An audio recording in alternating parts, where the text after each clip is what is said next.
The development of ILM was a natural evolution.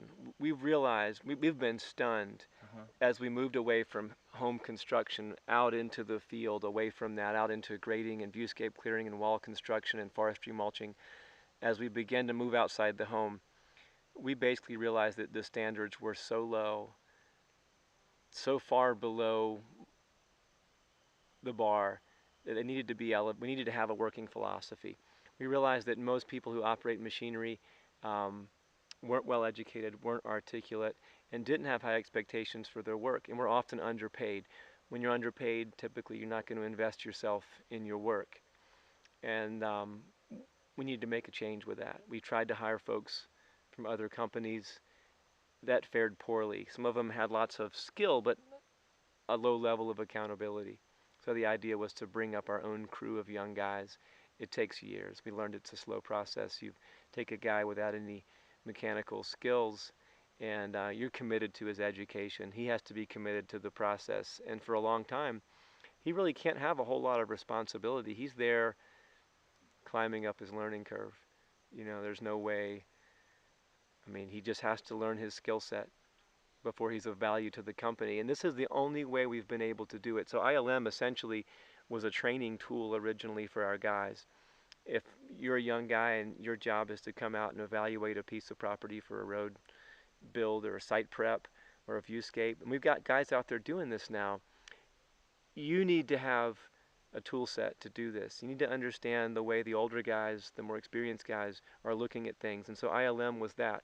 We realized that our clients needed to know too, that we would walk out in a piece of property, and because they were from some place and they've never been to the mountains and they want to move to the mountains or retire, or they're just terribly unfamiliar with the terrain, they needed a way to look, a lens through which to evaluate, plan, and execute their projects, as we say. It's any philosophy will do, but people were also spending tons and tons and tons of money, wasting tons of money, doing simple things wrong. And I can't tell you the number of clients we've had who've had to purchase additional acreage or lots to even reach their home site, who've had to involve engineers to fix the problems that have been done. You know, 30 or 40% of what we do is mitigation. When you have a mitigation job, it's been done wrong. That's one cost. It's got to be removed. That's a second cost. It's got to be redone. That's a third cost. That's a big bunch of money. And these are catastrophic hits to people's finances. They're catastrophic hits from an environmental standpoint because it always involves waste. It always involves environmental degradation. And those two things seem to go hand in hand. So it's the idea behind this video, behind integrated land management, is to bring a teaching tool to our clients, to bring it to our staff, and to ingrain it as a company philosophy. And it works. It's really simple. And it works because it's simple.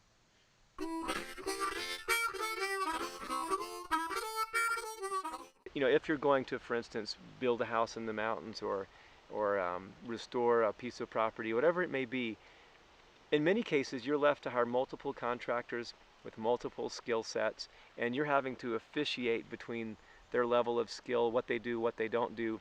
ILM means that we do everything. It means that we take on their project as a totality. We work with them to achieve their goals, and people relax into that.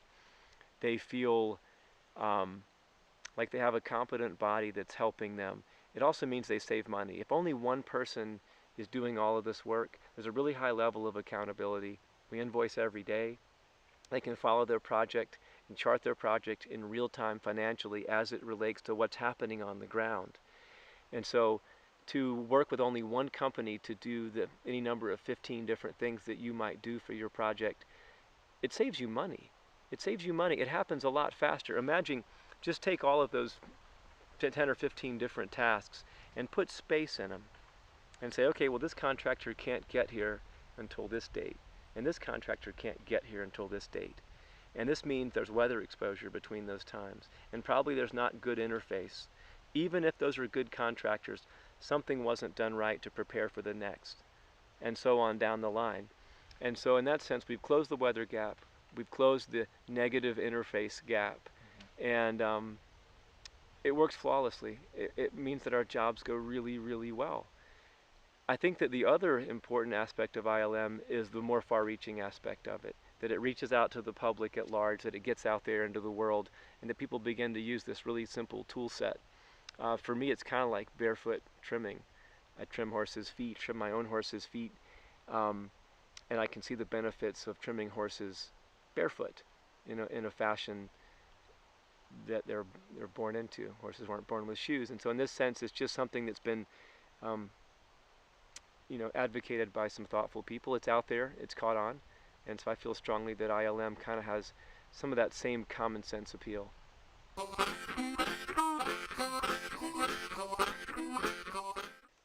I think that because if you buy, even on small acreages, it's hard to gain a sense of totality. A really enlightening moment I had was on a farm with clients years ago, and we were up on about a 4-acre gentle knoll in Tennessee, and they had a 45-acre property.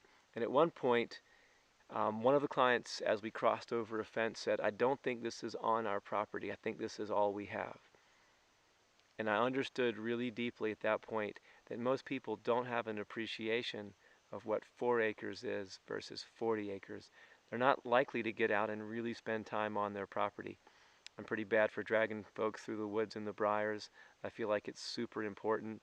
Boots on the ground is a really important thing, but you're trying to gain a totality, a total understanding of your property. And the mistakes I've made on my property have often been about that. If I had had a topo in front of me versus just going, I'm going to put this fence line here, I might not have had to remove that fence line. I could have seen from the topo I was putting that fence corner in a place that would be unmowable. So a lot of planning can happen um, using all the modern planning tools, aerial photography, mapping, but you've also got to be on the ground with those things. Otherwise, it can just be kind of a distant consulting form of learning. There's no way around spending that. I mean, some of the old timers I get around in the woods with, they know pieces of ground so well that they know what springs have dried up and what are, they just know these pieces of property like the backs of their hands, and that knowledge is dying in favor of data. That wisdom is disappearing in favor of data. So we're encouraging people to move towards a native understanding. Everybody is an agriculturalist at heart.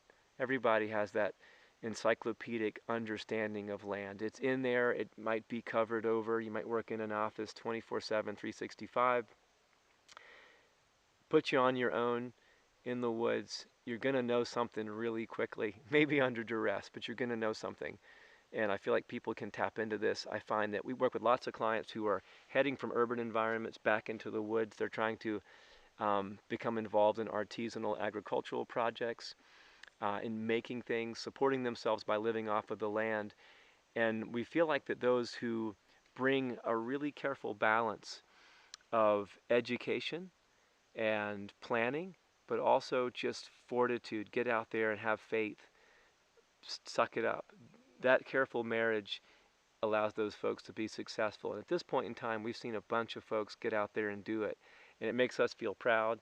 We're still in touch with lots of those folks. We've been involved in a number of these projects that are not only successful, they're financially successful. So that's meaningful to us. I mean, we work long hours, we work hard for our clients, and we need to feel like that there's kind of a family affair there.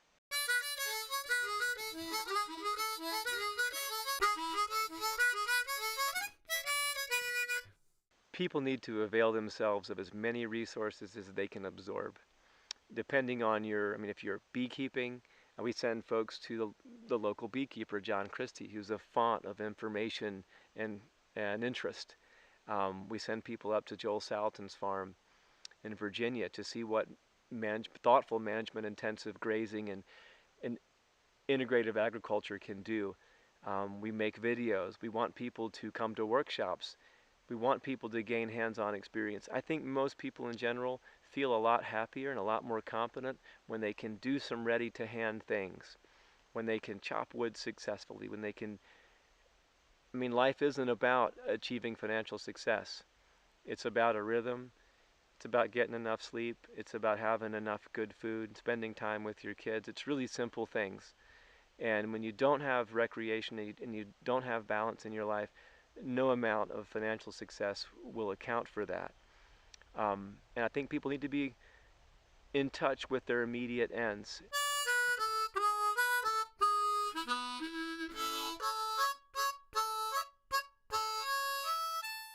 If you don't get in a fight with Mother Nature and you take some time to plan, that's really all we want to say to you. Um, we feel like that people need something to hang their hat on, and they need a few basic tenets that make sense to check off on their list. For us, integrated land management, we own a good-sized farm. We're trying to put it back into production right now. We've been at this for a decade or more, and it's happening. It's happening. It's happening well, and we've made the mistakes um, that could have been avoided had we understood this rubric a little bit better. We've seen our clients make these mistakes.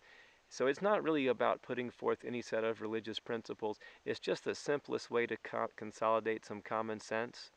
It's kind of like sticky notes in your brain. So we like people to get these 4 sticky notes in their brain, hold on to them, because I don't know if we can skinny it out any more than just those 4 basic principles.